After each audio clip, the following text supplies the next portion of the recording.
الحمدللہ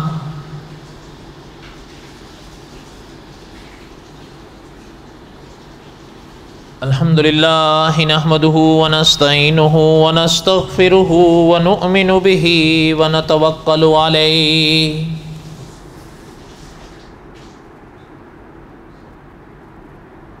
ونعوذ باللہ من شرور انفسنا ومن سیئات اعمالنا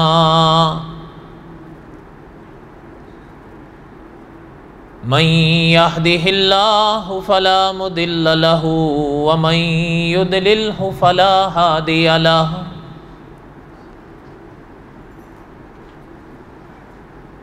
ونشهد أن لا إله إلا الله وحده لا شريك له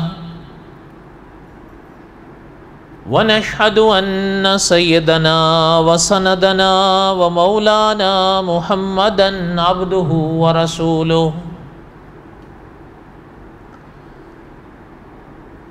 أما بعد أعوذ بالله من الشيطان الرجيم بسم الله الرحمن الرحيم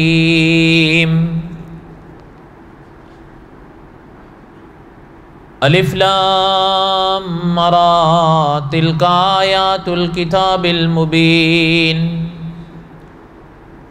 انا انزلناه قرآنا عربیا لعلکم تعقلون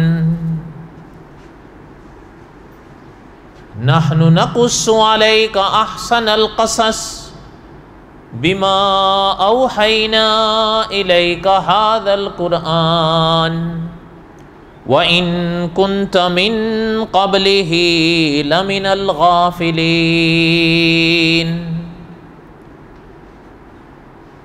وقال النبي صلى الله عليه وسلم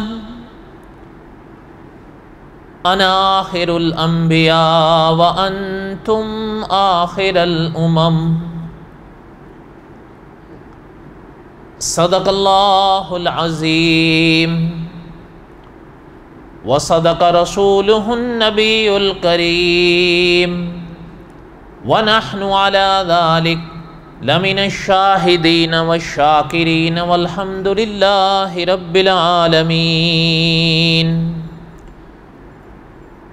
اللهم صل على محمد وعلى آل محمد كما صليت على إبراهيم وعلى آل إبراهيم إنك حميد مجيد اللهم بارك على محمد وعلى آل محمد كما باركت على إبراهيم وعلى آل إبراهيم إنك حميد مجيد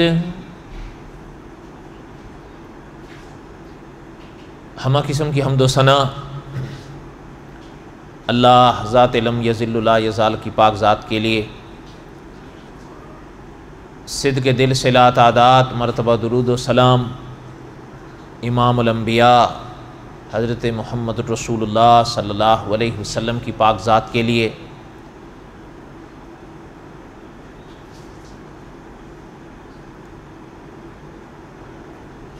ماہ رمضان سے پہلے میں قصص الانبیاء علیہ السلام کا سبق دہرا رہا تھا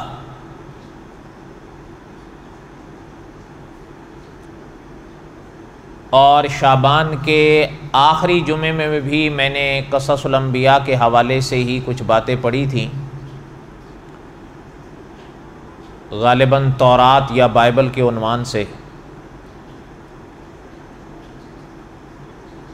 وَكَتَبْنَا لَهُ فِي الْأَلْوَاحِ کے حوالے سے میں نے کئی دروس پڑھے۔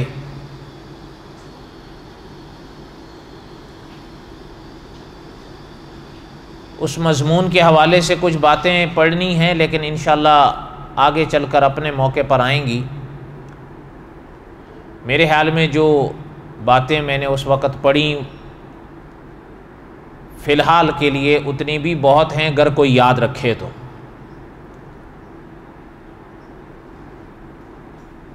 اس کے بعد ماہ رمضان آیا تو ماہ رمضان میں حضرت علی رضی اللہ تعالیٰ عنہ کے حالات زندگی پر میں نے کچھ باتیں پڑھی، اس بار ماہ رمضان میں ہمیں 4 جمعے نصیب ہوئے۔ کل عید الفطر کا دن تھا اور آج شوال کی 2 ہے اور جمعے کا دن ہے۔ اس لیے میں واپس قصص الانبیاء علیہم الصلوۃ کا سبق جہاں چھوڑا تھا اب اس کا اگلا باب پڑھتا ہوں انشاءاللہ۔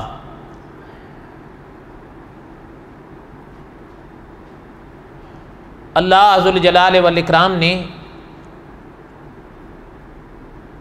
کلام پاک میں اپنے نیک بندوں کے تذکرے فرمائے ہیں، انبیاء کے بھی اور اولیاء کے بھی۔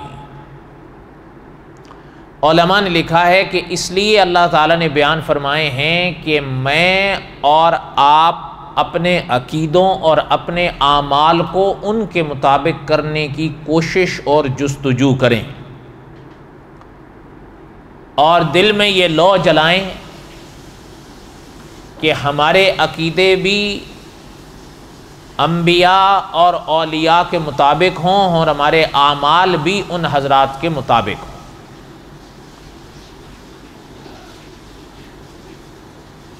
اور انسان کوشش کرے تو اللہ تعالیٰ اس کو یہ نعمتیں ضرور بخشتے ہیں۔ صاحب قصص الانبیاء یا دوسرے اکابر نے لکھا ہے کہ برتن یوں ہو تو اس کے دامن میں کچھ نہ کچھ آتا ہے، لیکن اللہ نہ کرے اگر آپ اور ہم برتن کو الٹا کر دیں تو جتنا چاہیں اس پر پانی یا کوئی دودھ وغیرہ بہائیں یا ڈالیں اس میں تو کچھ بھی نہیں آئے۔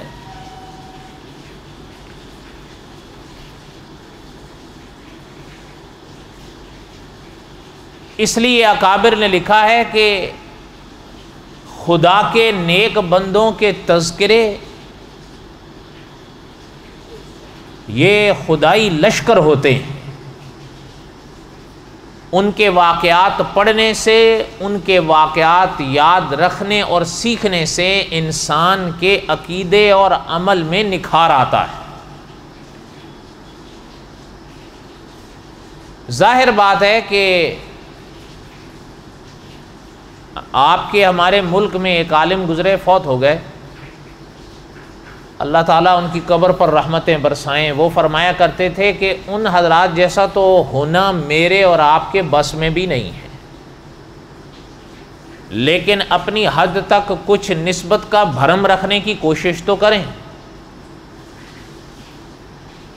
اور ہند کے علماء فرمایا کرتے ہیں کہ اللہ تعالیٰ کی وہ پاک ذات ہے جو انسان اور اپنے بندے کی کوشش پر ہی اس کو نواز دیتے ہیں۔ اس لیے کہ آپ صلی اللہ علیہ وسلم کی احادیث طیبہ میں جو سبق ملتا ہے وہ یہ ہے کہ ماں باپ سے بڑھ کر انسان پر مہربان وہ ذات ہے۔ تو ہند کے علماء فرمایا کرتے ہیں کہ جب بچے یا آپ اور ہم چھوٹے ہوتے تھے تو بسا اوقات اور آنکھ پر ٹیڑھی میڑھی لکیریں ڈالتے تھے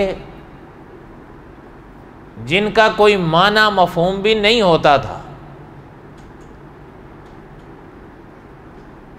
لیکن ماں باپ کے آگے وہ اوراق میں اور آپ اگر پیش کرتے تھے تو وہ جان نثار کرتے تھے، وہ ان کی محبت ہوتی تھی۔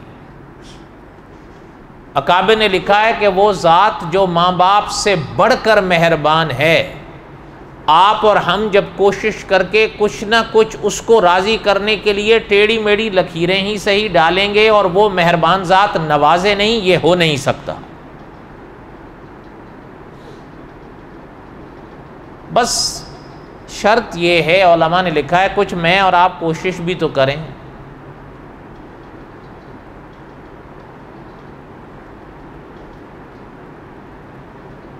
اقبال مرحوم نے فرمایا تھا کہ ہم تو مائل بکرم ہیں، کوئی سائل ہی نہیں، راہ دکھلائیں کسے کہ کوئی راہ رو منزل ہی نہیں۔ میں اور آپ کچھ کوشش تو کریں۔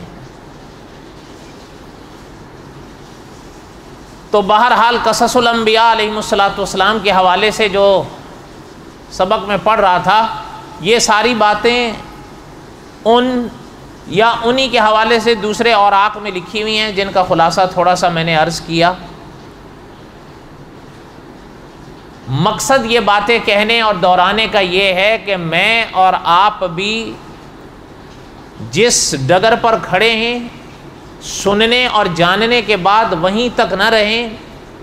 اگر اللہ نہ کرے میرے اور آپ کے عقیدے میں کوئی جھول ہے تو جاننے کے بعد اس کو اٹھائیں، اور اللہ نہ کرے اگر میرے اور آپ کے اعمال میں جھول ہے تو جاننے اور سننے کے بعد اگر اعمال میں کوئی جھول ہے تو اس کو اٹھائیں۔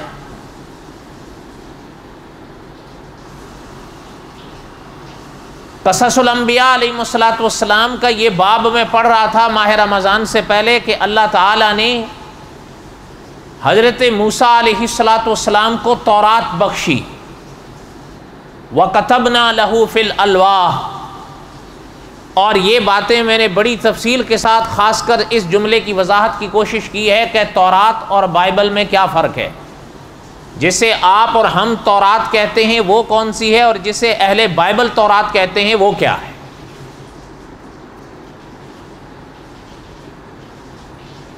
اب آگے چلیں۔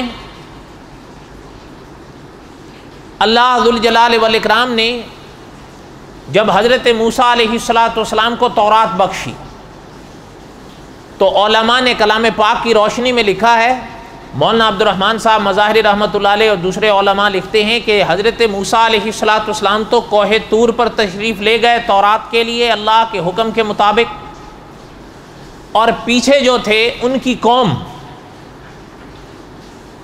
وہ بگڑ گئی۔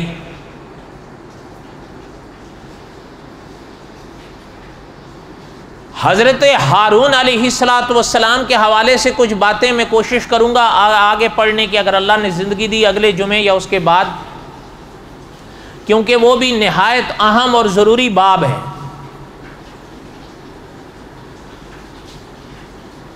لیکن وہ جو بنی اسرائیل پیچھے رہے وہ ہزاروں میں تھے، ایک دو آدمی تو تھا نہیں،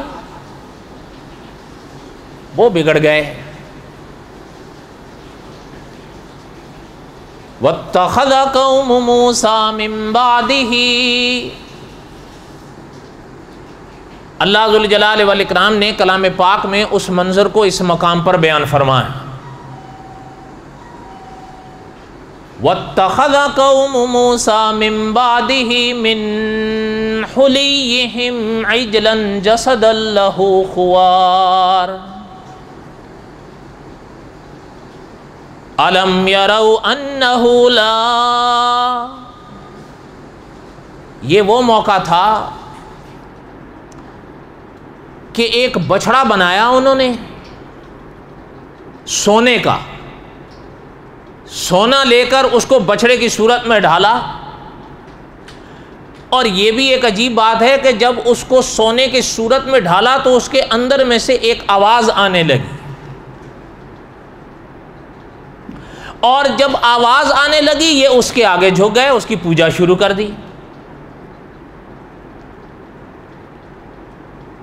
أَلَمْ يَرَوْا أَنَّهُ لَا يُكَلِّمُهُمْ وَلَا يَهْدِيهِمْ سَبِيلًا،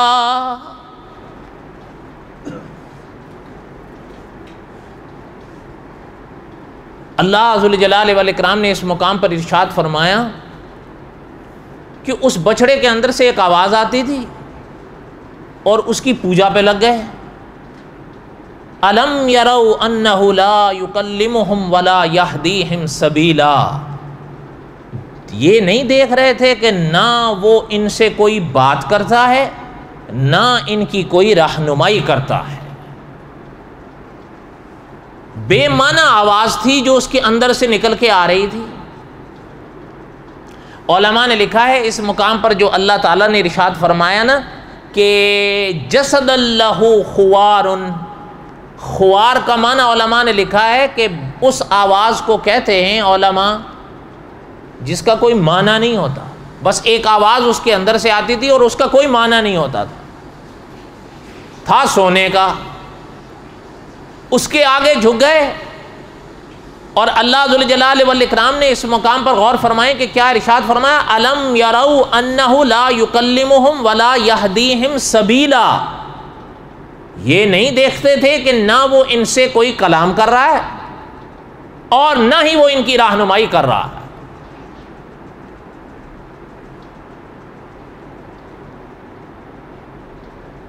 یہاں پر یہ تو سورہ آراف کا مقام ہے۔ سورہ طٰہٰ میں اللہ تعالیٰ نے ارشاد فرمایا ہے کہ وَأَضَلَّهُمُ السَّامِرِي، ان کو گمراہ کیا تھا سامری نے۔ اور علماء نے اس مقام پر لکھا ہے اسی شخص نے بچڑا بنایا تھا سونے کا۔ اب علماء نے لکھا ہے کہ وہ سامری نے ان سے وہ سونا لیا، جمع کیا اور اس کو بچڑے کی صورت دی۔ بعض اکابر نے لکھا ہے کہ پرانی کتابوں میں یہ چیز ملتی ہے، 3 دن میں ایسا ماہر تھا کمبخت، 3 دن میں اس نے بچڑا سونے کا بنا کے کھڑا کر دیا۔ واللہ عالم، اللہ بہتر جانتے ہیں۔ اتنا تو ہے کہ اس نے بنایا تھا اور سونے کا بنایا تھا، کتنے دن میں بنایا تھا بعض کتابوں میں تفصیلی روایات میں آتا ہے، اللہ بہتر جانتے ہیں۔ لیکن پتہ چلتا ہے کہ اللہ تعالیٰ معاف فرمائے اپنے طور پر فن کا ماہر تھا۔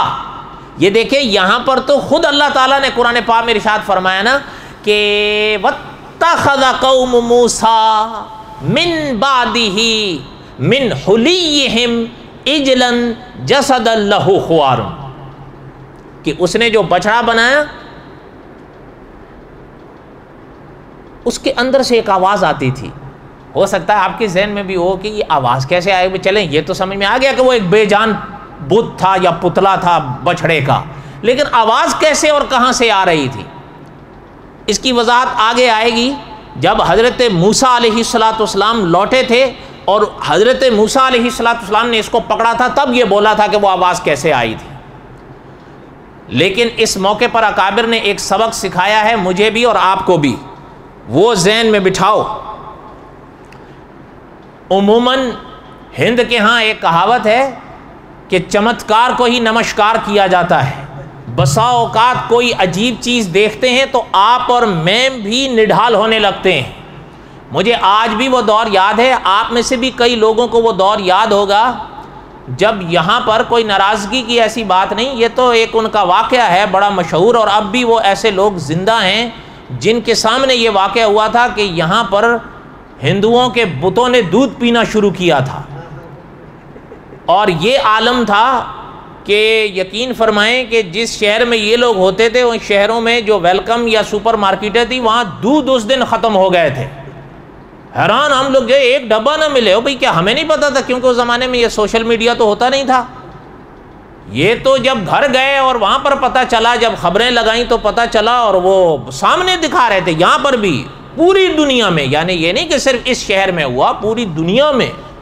اور یہاں پر بھی انہوں نے باقاعدہ ٹی وی پر دکھائے، مورتی کے آگے ان کی ایک مورتی ہے، گنیش کی مورتی اس کو کہتے ہیں، آپ نے بھی دیکھی ہوگی، ہاتھی جیسا منہ ہے اس کا۔ تو اس کے سامنے انہوں نے اور وہ واقعہ بھی ہانگ کانگ کا ہی تھا غالباً، اس کے ساتھ دودھ لگایا، دودھ پی گیا۔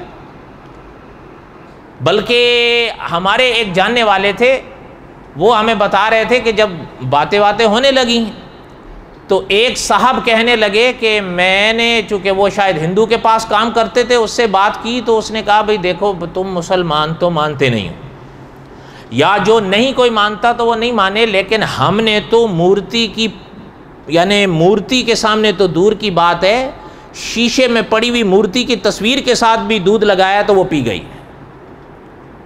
انہیں ڈال ہو گیا، انہوں نے کہا ہمارا بھگوان جاگ گیا۔ یہ الفاظ تھے ان کے، یہ نہیں کہ میں کہہ رہا ہوں، کوئی عوام ہے ان کے منہ میں تو جو بھی آئے گا کہہ دے گا۔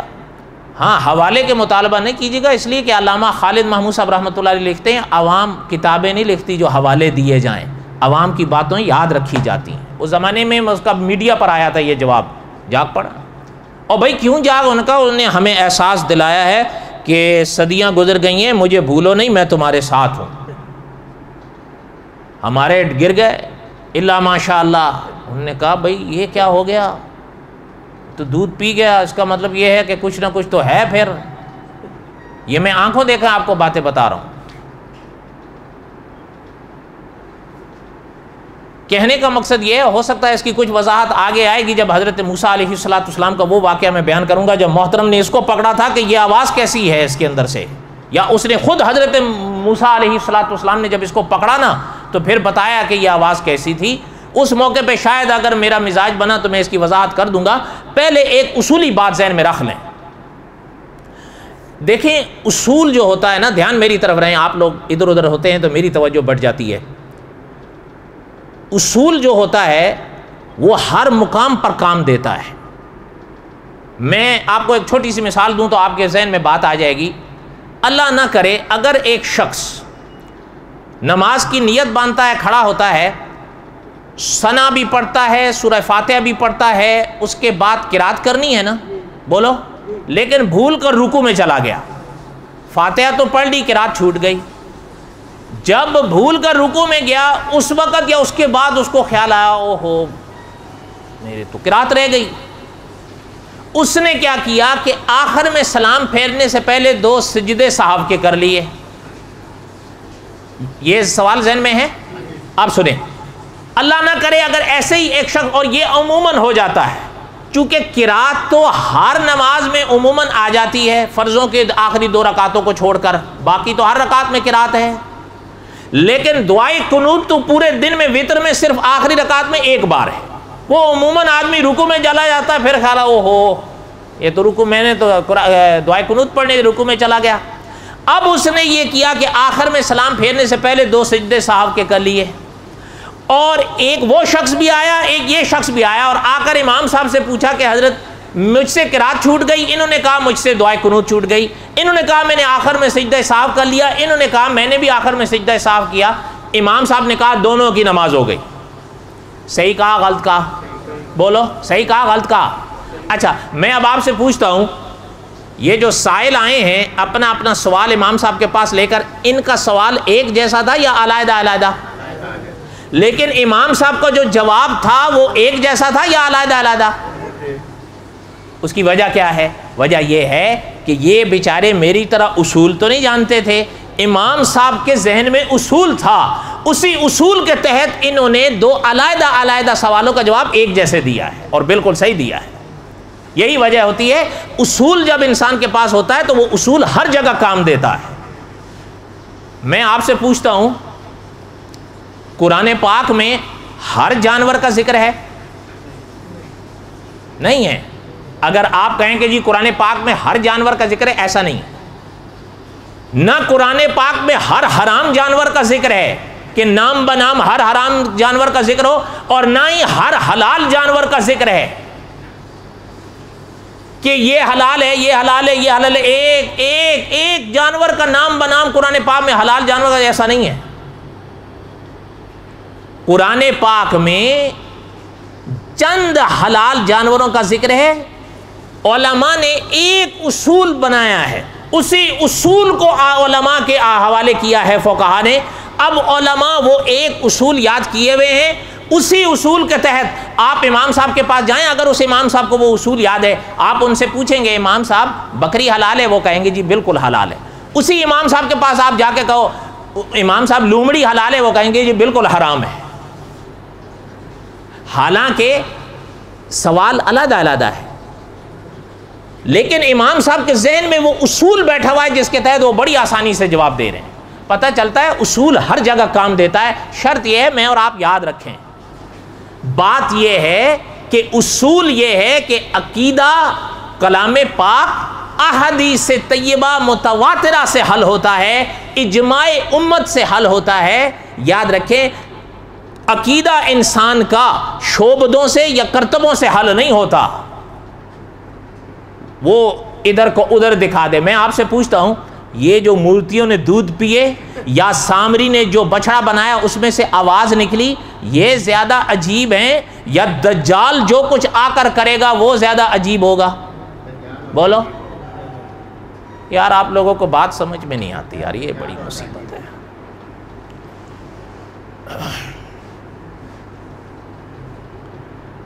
اللہ کرے سمجھ میں آ جائے.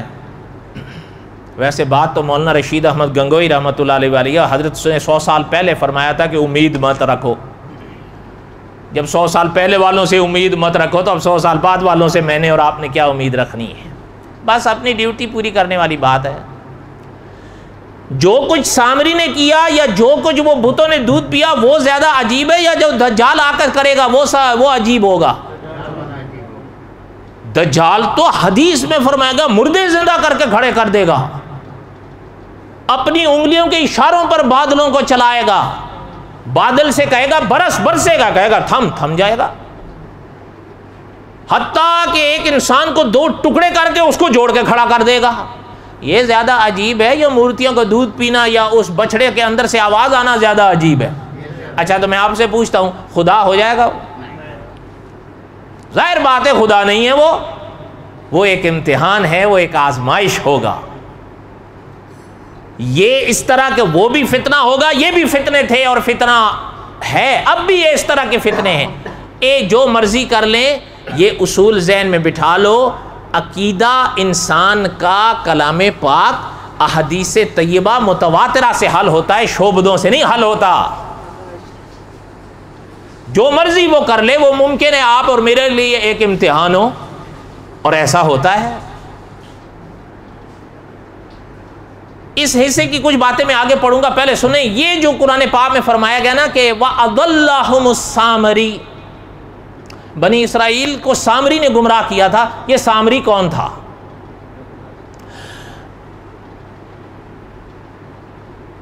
علماء نے لکھا ہے یہ سامری، بعض علماء نے تو لکھا ہے یہ سامرا قبیلے سے آیا تھا، یہ بنی اسرائیل میں سے نہیں تھا، لیکن ان کے ساتھ شامل ہو گیا. کچھ علماء نے لکھا ہے کہ نہیں، یہ سامرا قبیلے میں سے نہیں تھا بلکہ قبطیوں میں سے ہی تھا. اور انہوں نے یہ بھی لکھا ہے کہ پرانی کتابیں یہ بتاتی ہیں کہ حضرت موسیٰ علیہ السلام کا پڑوسی تھا، اور ان کے ساتھ جب یعنی حضرت موسیٰ بنی اسرائیل کو لے کر نکلے تھے مصر سے، یہ بھی ساتھ ہو لیا.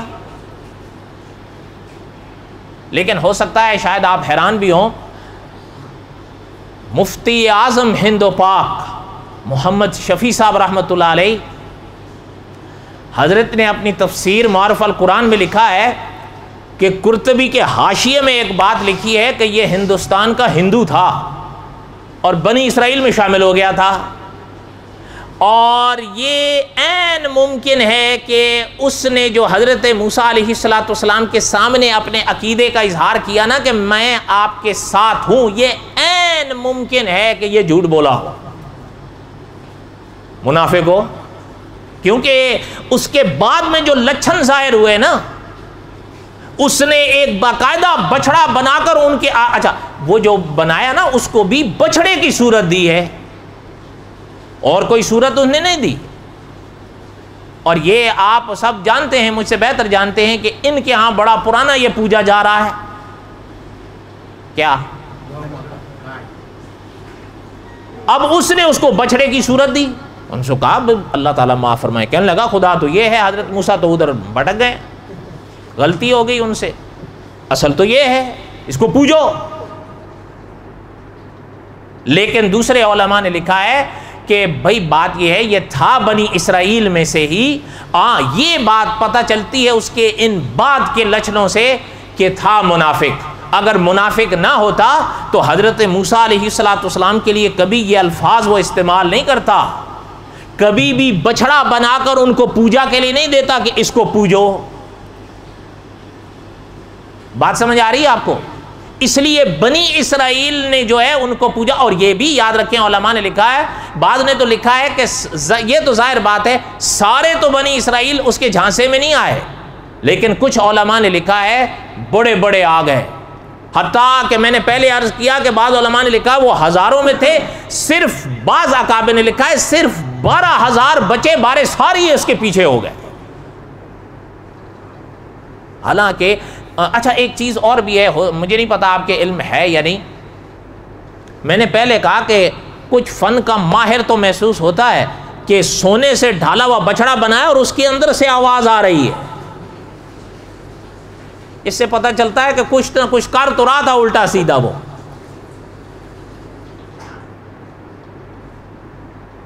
ایک چیز اور بھی مجھے یاد آئی، وہ بھی سن لیں۔ اللہ تعالیٰ کی حکمتیں، اللہ تعالیٰ کی شانیں وہ پاک ذات جانتی ہے، اس پاک ذات کی حکمتوں کو کوئی احاطہ نہیں کر سکتا۔ پتہ ہے بعض علماء نے لکھا ہے کہ یہ جو سامری تھا نا، جن اکابر نے لکھا ہے کہ یہ بنی اسرائیل میں سے ہی تھا، اور اسی کو مولانا عبد الحمید سواتی رحمۃ اللہ علیہ نے صحیح اور تحقیقی قول کہا ہے۔ وہ فرماتے ہیں یہ بھی اسی زمانے میں پیدا ہوا تھا، دھیان سے سننا میری بات، وہ فرماتے ہیں یہ بھی اسی زمانے میں پیدا ہوا تھا جس زمانے میں فرعون نے یہ قانون بنایا تھا کہ بنی اسرائیل میں جو لڑکا پیدا ہوگا اس کو قتل کیا جائے گا۔ آپ جانتے ہیں بعد میں پھر اس نے ترمیم کی تھی 1 سال زندہ اور 1 سال قتل۔ تو یہ علماء نے لکھا ہے۔ اور اچھا میں آپ سے پوچھتا ہوں، حضرت ہارون جو تھے وہ اس سن میں پیدا ہوئے تھے نا کہ جب یہ قانون سال کے لیے رکا ہوا تھا؟ یہ علماء نے لکھا ہے حضرت ہارون اسی سال پیدا ہوئے تھے جب یہ قانون رکا ہوا تھا، لیکن حضرت موسیٰ علیہ السلام اسی سال پیدا ہوئے تھے جس سال یہ قانون چل رہا تھا، ٹھیک ہے؟ یہ اسی طرح انہی علماء نے لکھا ہے کہ سامری بھی اسی سال پیدا ہوا تھا جس سال یہ قانون چل رہا تھا۔ ایک بات۔ دوسری بات، حضرت موسیٰ کا نام کیا تھا؟ اب میں آپ سے پوچھ رہا ہوں حضرت موسیٰ کا نام کیا ہے، تو آپ آگے سے چپ بیٹھے ہو۔ بھائی حضرت موسیٰ کا نام موسیٰ ہی تو ہے، اور کیا ہے؟ وَاذْكُرْ فِي الْكِتَابِ موسیٰ، یہ حضرت کا نام ہی تو تھا۔ علماء نے لکھا ہے حضرت موسیٰ کا نام جو موسیٰ تھا، یہ میں نے ابتدا میں پڑھا ہے، آپ یاد نہیں رکھا حضرت موسیٰ کا یہ نام کس نے رکھا تھا؟ میں نے ابتدا میں سب بتائے ہیں، یاد جو نہیں رکھتے ہو؟ حضرت آسیہ نے رکھا تھا، اور حضرت آسیہ کون تھی؟ فرعون کی بیوی تھی۔ اور آپ جانتے ہیں نا فرعون کے گھر میں ہی تو حضرت موسیٰ کی پرورش ہوئی ہے۔ اگلی بات سنیں، وہ علماء لکھتے ہیں سامری بھی نسبت ہے سامری کی، ظاہر بات ہے سامرا کی طرف، یا دوسرے کہتے ہیں سمیری یا سمیری کی طرف، ظاہر بات ہے یہ اس کا نام تو نہیں تھا۔ ان علماء نے لکھا اس کا نام بھی جیسے سامری کہتے ہیں پرانی کتابوں میں موسیٰ ہی ملتا ہے۔ ایک فرق یہ بھی ہے حضرت موسیٰ علیہ السلام کے والد کا کیا نام تھا؟ جب آپ کو حضرت موسیٰ کا نام ہی پتہ نہیں ہے تو والد کا کیا جانو گے؟ عمران نام تھا۔ کیا نام تھا؟ یہ نام تو آج کل سب کو یاد ہے، اس لیے یہ تو آسانی سے یاد رہے گا نا۔ کوئی پوچھ لے حضرت موسیٰ کے والد کا کیا نام تھا، تو کیا نام تھا؟ عمران نام تھا۔ اچھا، ان علماء نے لکھا ہے حضرت موسیٰ کے والد کا نام عمران تھا، اور سامری کا اپنا نام موسیٰ تھا، لیکن باپ کا نام ظفر تھا، اور یہ بھی اسی سن میں پیدا ہوا تھا جس سال یہ قانون فرعون کا چل رہا تھا کہ جو بچہ پیدا ہوگا اسے قتل کرو گے۔ تو آپ جانتے ہیں حضرت موسیٰ علیہ السلام کو والدہ نے صندوق میں بند کر کر دریا کے حوالے کیا تھا، ایسا ہی ہے کہ نہیں؟ اچھا، اس کی والدہ نے، علماء نے لکھا ہے، اس کو اٹھا کر کپڑے میں لپیٹ کر ایک غار میں چھپا دیا تھا تاکہ جس طرح بھی ہو سکے میں اپنے بچے کی، ماں تو ماں ہے، چاہے وہ قبطیہ ہو، چاہے وہ آپ کی یا ہماری ہند یا پاکستان کی ہو یا چاہے چین کی ہو، ماں تو ماں ہوتی ہے۔ صحیح بات ہے غلط بات ہے؟ اور انہوں چھپا دیا، بھائی ہو سکتا ہے میرا بچہ اس طرح بچ جائے۔ اچھا، آپ حیران ہوں گے، ہو سکتا ہے آپ نہ مانیں، ادھر پرورش کون کر رہا تھا حضرت موسیٰ کی؟ فرعون کر رہا تھا نا۔ حضرت آسیہ نے تو کرے، اجازت تو فرعون نہیں دی، وہ نہ دیتا تو کر سکتی تھی حضرت آسیہ۔ اس لیے علماء نے کہا ہے پرورش حضرت موسیٰ علیہ السلام کی فرعون نے کی۔